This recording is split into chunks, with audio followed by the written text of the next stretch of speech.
ठरलं. तर मग या मालिकेच्या आजच्या भागात सायली आणि अर्जुन महिपच्या घराबाहेर असतात आणि ते आता महिप काय करतोय या सगळ्या गोष्टीकडे लक्ष ठेवून असतात.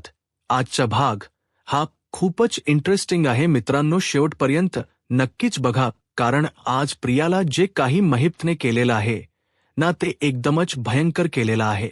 तर इकडे मात्र सायली आणि अर्जुन महिपच्या घराबाहेर थांबलेले असताना त्यांच्या अंगावर तो आगीचा टेंबा जोरात फेकला जातो. त्यामुळे महिप बिथरतो. महिप इकडे तिकडे पाहू लागतो आणि त्यावेळेला त्याला लक्षात येतं की नक्कीच काहीतरी गडबड आहे.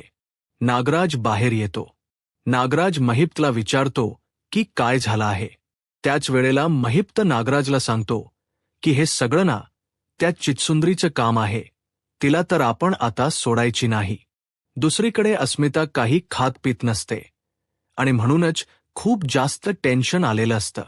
अस्मिताला म्हणत असते की अस्मिता, असं करून कसं चालेल, थोडं का होईना तुला खायला हवं ना, आणि म्हणूनच तिला खाण्यासाठी सांगितलं जातं. पण अस्मिता सांगत असते की मला ना सचिनची खूप जास्त आठवण येते. अगं असं कसं चालेल सारखं आठवण काढून, म्हणजे तुझ्या पोटाला तुझ्या बाळाला जे हवं ते पोहोचायला नको का, आणि हे गर्भसंस्कार करायचे असतात आणि असे संस्कार करणार आहेस का बाळावर, असं देखील आता मात्र कल्पना बोलत असते. त्यावर अस्मिता म्हणते की अगं आई, गर्भसंस्कार फक्त आईनेच करायचे असतात का, बाबांनी करायचे नसतात का. बस झालं, बस झाले. इतकी आठवण काढणार त्याचं त्यालाही आवडणार नाही की तू उपाशी राहिलेलं, त्यामुळे गपमानपणे खाऊन घे, असं देखील आता तिला सांगितलं जातं. आणि मग काय शांततेत आता तिला खाऊच लागतं. दुसरीकडे मात्र आता प्रतिमाला बालपणीचा दिवस अर्जुन आणि त्यासोबत तन्वीचे आठवतात. जसं की अर्जुनचा बर्थडे होता तेव्हा तन्वी त्याचं औक्षण करण्यासाठी गेलेली होती. त्याच्या वाढदिवसाला त्यांनी जोरदार सेलिब्रेशन केलेलं होतं. त्यानंतर दोघंही जण आता बाहेर चाललेले असतात आणि जेव्हा ते बाहेर येतात ना तेव्हा मात्र आता त्या दोघांमध्येही भांडण होतात. तिकडे मात्र तन्वी पडलेली असते, म्हणूनच आता तन्वी खूप जास्त रडत असते. तन्वी जेव्हा रडत असते तेव्हा मात्र आता अर्जुन तिला आपल्या गळ्यातील चैन काढून देतो आणि चैन काढून तिला म्हणत असतो की ही चैन फक्त आता तुझी आहे. आणि त्यावेळेला हा सगळा प्रसंग आता प्रतिमाला आठवतो, म्हणजेच अर्जुनने दिलेली ती चैन, त्यावर असणार ते सूर्यासारखं लॉकेट, आणि ह्या सगळ्या गोष्टी आता पूर्णपणे प्रतिमाला ठळक आठवत असतात. आणि त्यामुळेच ना आता प्रतिमा या सगळ्या गोष्टीचा एकदम सारासार विचार करू लागलेली असते आणि त्यामुळेच ना आता ती खूप जास्त बिथरून गेलेली असते. रविराज आहेत ते मात्र आता प्रतिमाला विचारतात की काय झालं आहे, इतका आनंद कसला. त्यावर प्रतिमा सांगू लागते की बघा ना, तुम्हाला मी सांगू का, मला चांगलाच एक प्रसंग आठवतोय. म्हणजे हे सोन्याचं लॉकेट हे कोणी दिलं होतं माझ्या चांगलंच लक्षात आलेलं आहे. म्हणजे बघा, हे सोन्याचं लॉकेट जे आहे ना ते खरं तर अर्जुनने स्वतःच्या हाताने आपल्या तन्वीच्या गळ्यात घातलं होतं. आणि हा प्रसंग ना मला चांगलाच आठवतो. म्हणजे दोघेही जण बाहेर खेळत होते आणि त्यावेळेला चुकून तन्वी पडली. मग अर्जुनने आपल्या गळ्यातील चैन तिच्या गळ्यात घातली आणि तो प्रसंग मला आजही आठवतो. मग बघा ना, त्यावेळेला आपल्याला पूर्णाजी सुद्धा सांगत होत्या की तिकडनं निघू नका, पण आपण तिकडनं निघालो. तर रविराज म्हणतात की हो ना, तेव्हा जर पूर्णाजीचं ऐकलं असतं तर आज ही वेळ आली नसती. रविराज प्रतिमाला बोलत असतात. त्यावर प्रतिमा म्हणते की जाऊ, आता त्या गोष्टीचा विचार करून उपयोग नाही. सारासार विचार करता मला या सगळ्या गोष्टी आठवतात. म्हणजे बॅचदा मला ना तन्वीने सुद्धा ती दाखवायचा प्रयत्न केला चैन, पण एवढ्या गोष्टी ना माझ्या लक्षात आल्या नाहीत. पण आता मात्र सगळ्या गोष्टी मला क्लिअर दिसतायत. आता मला कळतं, जेव्हा मला तन्वी ते दाखवायची ना तेव्हा मला काहीच आठवायचं नाही, पण आता मला या सगळ्या गोष्टी एकदम स्पष्ट दिसतायत. म्हणजे त्यानंतर आपला झालेला अपघात आणि या सगळ्या गोष्टी. आणि एवढ्या सगळ्या गोष्टींमध्ये आता मात्र सायली आणि अर्जुनच तेवढ्यात तिथे आलेले असतात. सायली अर्जुन तिथे आल्यानंतर विचारतात की काय चाललंय, कोणत्या विषयावर बोलताय. त्याच वेळेला ना अर्जुन, तुझ्याच वाढदिवसाचा आम्ही बोलत होतो तेव्हा तुझ्या लहानपणीच्या वाढदिवसाबद्दल सांगत होती. तू जी काही चैन तन्वीच्या गळ्यात घातली होतीस ना, तोच प्रसंग आज मात्र हिला आठवलाय आणि ती त्याबद्दलच मला बोलत होती असं देखील आता इकडे म्हटलं जातं. दुसरीकडे मात्र आता पाहायला मिळतं अर्जुन जो आहे तो आता सायलीला म्हणत असतो की प्रतिमा, त्याला तर हळूहळू का होईना सगळ्याच गोष्टी बरोबर लक्षात येत आहेत. मग काय असं इथे येणं केलं, असं देखील आता अर्जुन आणि सायलीला रविराज विचारतात. आणि त्याच वेळेला खरं तर 22 वर्षांपूर्वी ज्या काही प्रकरणाचा छडा लावायचा आहे त्यासाठी अर्जुन आणि सायली आता सिनियरकडे म्हणजेच रविराजांकडे आलेले असतात. म्हणजेच 22 वर्षापूर्वी एकदा तो बाबू ड्रायव्हर जो होता तो मात्र जेव्हा तिथे हजर होता, हॉस्पिटलमध्ये ॲडमिट होता, तेव्हा आता त्याने रविराजांना भेटायचं असं सांगितलं होतं आणि त्याने सांगितलेलं होतं म्हणूनच रविराजांना अर्जंटमध्ये हॉस्पिटलमध्ये बोलवायला स्वतः सायली गेलेली होती. आणि सायलीचा तो प्रसंग सुद्धा आता एकदमच लक्षात असतो. ती कोणतेही प्रसंग विसरलेली नसते. तिला आता या सगळ्या गोष्टी क्लिअर दिसत असतात. त्यामुळेच आता ती विचार करत असते. आत्याला म्हणत असतात की दोघेही जण प्रतिमा, तुम्ही सुद्धा ना आठवायचा पूर्णपणे प्रयत्न करा, कारण आपल्याला आता त्या महिपच्या पूर्ण कारनाम्यांपर्यंत पोहोचायचंच आहे. आतापर्यंत महिपने खूप गुन्हे केले असतील, पण ते गुन्हे उघड करायची आता आपल्याला नामी संधी मिळाली आहे आणि त्या संधीच आपल्याला सोनं करायचं आहे असं देखील आता इकडे असणारी सायली बोलत असते. त्याच वेळेला सायली रविराजांना तो प्रसंग सुद्धा आठवून सांगते की बाबू जेव्हा सिटी हॉस्पिटलमध्ये ॲडमिट होता तेव्हा मी तुमच्याकडे आले होते आणि आपण दोघेही जण मिळून तिकडे हॉस्पिटलमध्ये गेलो होतो. त्यावेळेला तो हॉस्पिटलमध्ये तुम्ही गेल्यानंतर तो तुम्हाला काहीतरी सांगू पाहत होता, तेव्हा ती गोष्ट तुमच्या लक्षात येते का? रविराजांना तो प्रसंग आठवतो ज्यावेळेला रविराज सायली सोबतच त्या हॉस्पिटलला, सिटी हॉस्पिटलला गेलेले होते आणि तिथे त्या बाबूला भेटले होते. बाबूला आता दिवस भरलेले असताना सुद्धा काहीतरी सांगायचं होतं, म्हणजेच त्याने जो काही ॲक्सिडेंट केलेला होता तो महिपच्या सांगण्यावरून केलेला होता आणि त्यासोबत तुमची मुलगी जिवंत आहे हे सगळं काही त्या बाबूला सांगायचं असतं. पण त्या गोष्टी आता काही सांगता येत नसतात, कारण त्याला नीट बोलताही येत नसतं. पण तरीसुद्धा बाबू बोलायचा प्रयत्न करत असतो. तर तिथे नागराजही असतो. नागराज मुद्दामहून काही ना काही बोलायचा प्रयत्न करतो जेणेकरून या सगळ्या गोष्टी ज्या आहेत त्या काही झालं तरी सुद्धा ऐकायला यायला नकोत राजांना. रविराजांना सत्य समजलं तर मग वाट लागेल हे देखील आता माहिती झालेलं असतं. म्हणूनच आता रविराजांना समजायला नको म्हणून तो मध्ये बोलत असतो. पण रविराजांना बाबूने एका पेपरवर लिहूनही सांगितलेलं असतं की तुमची मुलगी जिवंत आहे आणि ही गोष्ट आता चांगली स्पष्टपणे आठवत असते. आणि या सगळ्याबद्दलच आता मात्र ते म्हणत असतात की त्याने मला एवढंही म्हटलं होतं की तुमची मुलगी जिवंत आहे. त्या पेपरवर त्यांनी लिहून दिलेलं होतं, त्यावरनं निदान मला हे तर कळलं की तन्वी जिवंत आहे, ते पण तो अजून काहीच सांगू पाहत होता. म्हणजेच खरं तर ना बाबू ड्रायव्हरच मेन होता ज्याने हा ॲक्सिडेंट गेला होता. म्हणजे तो ॲक्सिडेंटचा मेन ज्याला सुपारी दिलेली घेतली होती तो बाबू होता. म्हणूनच तर बाबू ती सुपारी कोणी दिली हे सांगू पाहत होता. पण हे सगळं करणारा करविता मला तर असं वाटतं की तो महिप्तच होता. आपण महिप्तलाच या सगळ्याबद्दल विचारू शकतो. तो असं तर बोलणार नाही, पण आपल्याला आता ट्रॅप रचावा लागेल असं देखील आता अर्जुन सायलीचं डिसाईड होतं आणि त्यासाठी खरं तर ते रविराजांकडे गेलेले असतात या सगळ्याच प्लॅनिंग करण्यासाठी. इकडे मात्र आता जी प्रिया असते ती आपल्या घराच्या बाहेर उभी असते. तेवढ्यातच तिचा फोन वाजतो. फोन वाजल्याबरोबर प्रिया कॉल रिसीव्ह करते. प्रिया जेव्हा कॉल रिसीव्ह करते तेव्हा मात्र आता प्रिया म्हणत असते की काय आज माझी कशी आठवण आली.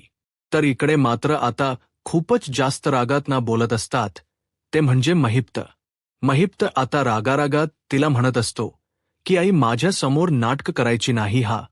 मी पहिल्यांदा सांगतोय तुला. असं वाटत असेल की सगळं काही तुझ्या म्हणण्याप्रमाणे होत असेल ना, तर तुझा हा गैरसमज आहे हा. कारण तुझ्या काही गोष्टी करतेस ना, त्या गोष्टी कळत नाही असं वाटतंय का? मी तुला लोकेशन पाठवतो, तिथे भेटायला यायचं, समजलं का? ए चिचुंद्रे, असं देखील महिप्त आता बोलत असतो. त्याच वेळेला मी आता काय केलेलं आहे?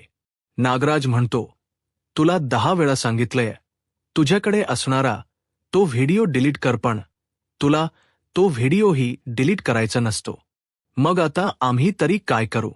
आता माझं डिसाईड झालेलं आहे, तुला भेटायला यावंच लागेल. पुढचं काय करायचं ना ते आपण नंतर बघूया, असं देखील आता सांगितलं जातं. आणि त्याच वेळेला आता या सगळ्या गोष्टी जेव्हा बोलल्या जातात ना, तेव्हा मात्र आता प्रिया खूपच जास्त घाबरलेली असते. तिला कळत नसतं की काय बोलावं ते. त्याच वेळेला प्रिया म्हणत असते, पण मी आता काय केले? मला का धमकवताय तुम्ही विनाकारण? पण प्रियाला आता नागराज आणि त्यासोबत महिप्तच सांगू लागतो की तुला आम्ही जिथे बोलवले ना भेटायला, तिथे गुपचूपणे भेटायला ये. पुढे एक्स्ट्राना काहीच बोलू नकोस, कारण तू जरी एक्स्ट्रा बोललीस तरी तुला कोणत्याही प्रश्नांची उत्तर आमच्याकडनं मिळणार नाहीयेत. एवढं सुद्धा लक्षात ठेव.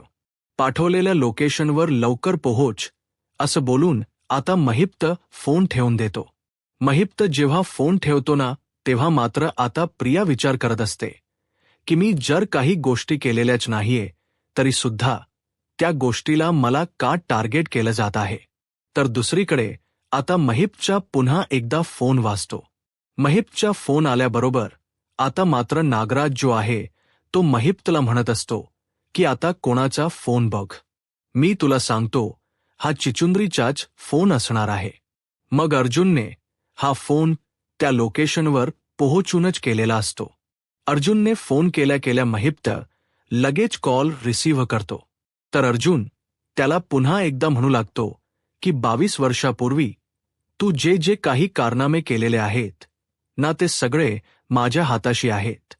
आणि तुला जर ह्याचा डेमो पाहायचा असेल तर मी तुला लोकेशन पाठवतो, त्या लोकेशनवर ये, म्हणजे तुला सगळ्या गोष्टी समजतील. मग आता या लोकेशन बद्दल सुद्धा सांगितलं जातं. त्यावर आता फोन ठेवल्यावर महिप्त नागराजला म्हणतो की बघितलं का, आपण तिला लोकेशन पाठवला, पण तिने या माणसाकडनं किंवा तीनच आवाज चेंज करून घोग्या आवाजात आपल्याला धमकवायचे प्रयत्न करत आहेत. तिला असं वाटतंय की आपल्याला काही कळत नाहीये. तिनं माणसाला कामाला लावलं ना, तर आता मी पण तिला दाखवतो. तो मी एक काम करतो, मी ना त्या लोकेशनला जाऊन पोहोचतो जिथे त्यांना बोलवलं आहे. तुम्ही एक काम करा, त्या प्रियाला जाऊन भेटा, असं देखील म्हटलं जातं.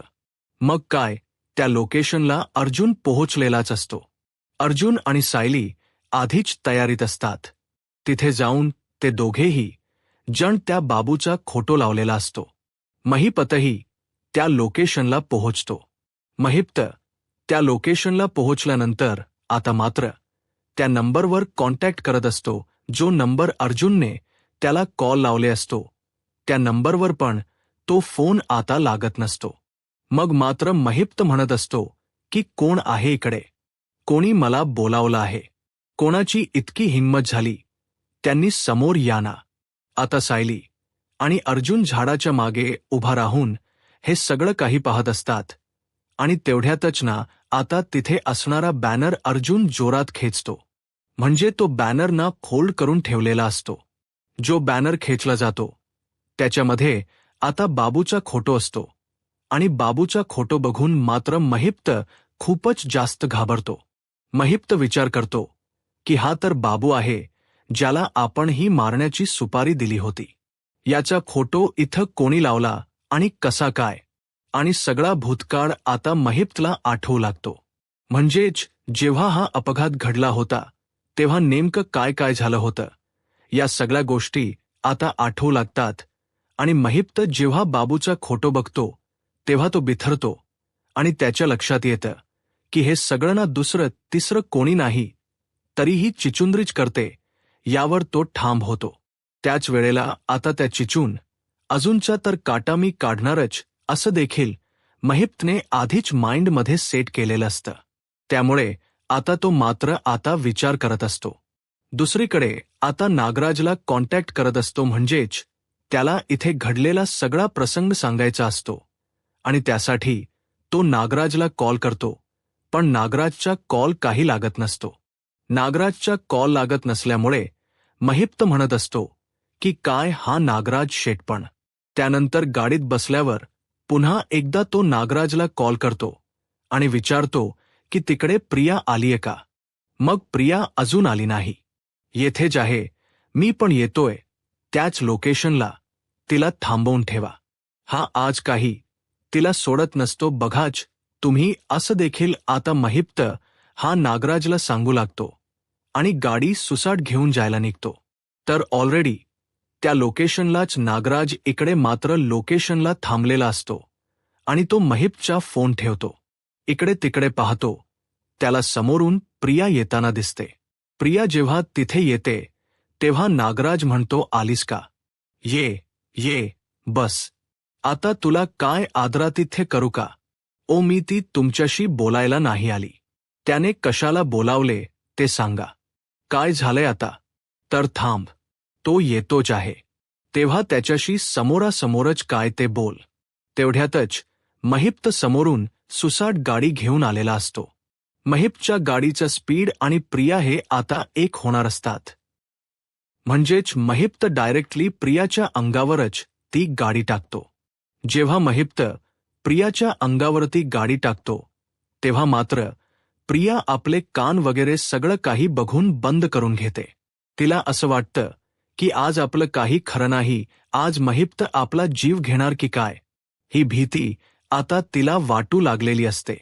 महिप्त आता प्रियाच्या जवळ येतो आणि तिला म्हणतो की काय चिचुंद्रे, तुला काय वाटतं? सगळं काही माझ्या मागून करतेस आणि तुला वाटत असेल की या सगळ्या गोष्टी मला कळणार नाही. आधी तू तिकडे जाऊन पोहोचलीस आणि आता इकडे बरोबर टाइम मॅनेज करतेस हा, असं देखील आता महिप्त हा प्रियाला बोलत असतो. प्रिया म्हणत असते की तुम्ही काय बोलताय, कशा संदर्भात बोलताय, जरा नीट तरी सांगा ना. पण आता प्रिया जी आहे ती हे सगळं विचारत असतानाच महिप्त म्हणतो की सगळं करून सरून नाही म्हणायचं, हे तर भारीच जमतं. आता गुंडांना सुद्धा महिप्तने आधीच कामाला लावलेलं असतं. ते गुंड तिथे येतात आणि ते मात्र आता येऊन लगेचच पकडू लागतात आणि जेव्हा ते पकडतात ना तेव्हा मात्र प्रिया एका खूप मोठ्या खोलात जाणार असते. म्हणजे तिच्यासाठी आधीच खड्डा खणून ठेवलेला असतो आणि महिप्त आणि गुंड त्या खड्ड्याच्या दिशेनेच प्रियाला घेऊन जातात. इकडे मात्र आता सायली आणि अर्जुन झालेल्या प्रकरणाचा विचार करतात. म्हणजे आता त्या बाबूचा पोस्टर पाहिल्यानंतर त्याच्या चेहऱ्यावर एक वेगळीच रिएक्शन होती. म्हणजे तो घाबरलेला होता हे तर सरळ आणि स्पष्ट दिसलंय. पण तुम्ही हे एक ऑब्झर्व केलं का? तो तिथे असताना कोणाला तरी कॉन्टॅक्ट करायचा प्रयत्न करत होता. त्याला आता कसली तरी भीती वाटत होती, पण तो कोणाला कॉन्टॅक्ट करायचा प्रयत्न करत होता हे आपल्याला काहीच कळलं नाही. पण या सगळ्या गोष्टींचा बारकाईने विचार करायला हवा, कारण जेव्हा त्यांनी हा फोटो पाहिला तेव्हा तो खूपच जास्त घाबरला आणि त्याच्यावरूनच स्पष्ट सरळ होतंय की या सगळ्यामध्ये त्याचा हात आहे. असं देखील आता सायली जी आहे ती अर्जुनला बोलत असते. सायली जेव्हा अर्जुनला या सगळ्याबद्दल बोलते तेव्हा अर्जुनही या सगळ्याचा एका वेगळ्याच वेणीने विचार करत असतो, कारण अर्जुनला सुद्धा आता महिप्तचे ते रिएक्शन पाहायला मिळालेले असतात, कारण तो खूपच जास्त घाबरलेला असतो.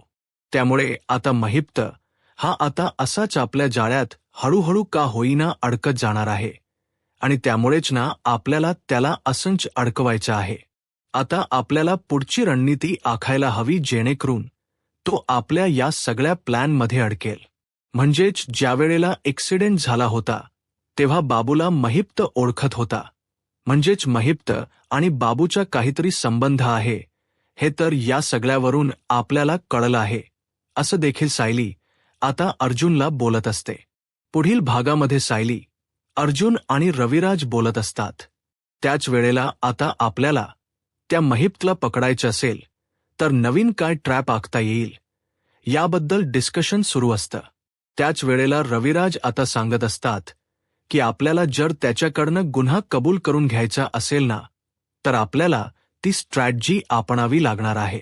म्हणजेच जेव्हा हा सगळा प्रसंग ज्या ठिकाणी घडला होता तो प्रसंग सेम टू सेम त्याच्या नजरेसमोर उभा राहिला तर त्याला मात्र या सगळ्या गोष्टींची जाणीव होईल आणि तो घाबरून सगळं सत्य बोलून बसेल.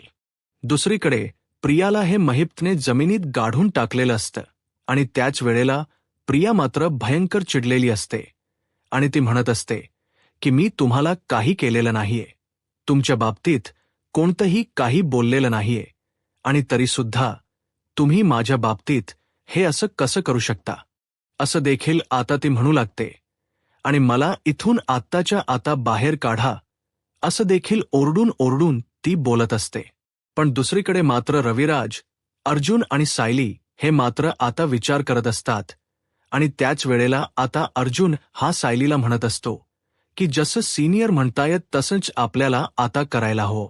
म्हणजेच काय, तर आता महिप्तला या ट्रॅपमध्ये अडकवण्यासाठी त्याच लोकेशनला जिथे हा अपघात घडला होता तिथे बोलवायचं आणि इतिहासाची पुनरावृत्ती करायची असंच त्यांचं आता ठरलेलं असतं. आणि त्यामुळेच आता अर्जुन, सायली, रविराज प्रतिमाला हाताशी धरून कशा पद्धतीने हा ट्रॅप रचणार आहे. यूट्यूब चॅनलला सबस्क्राईब करा आणि व्हिडिओ लाईक करा. धन्यवाद.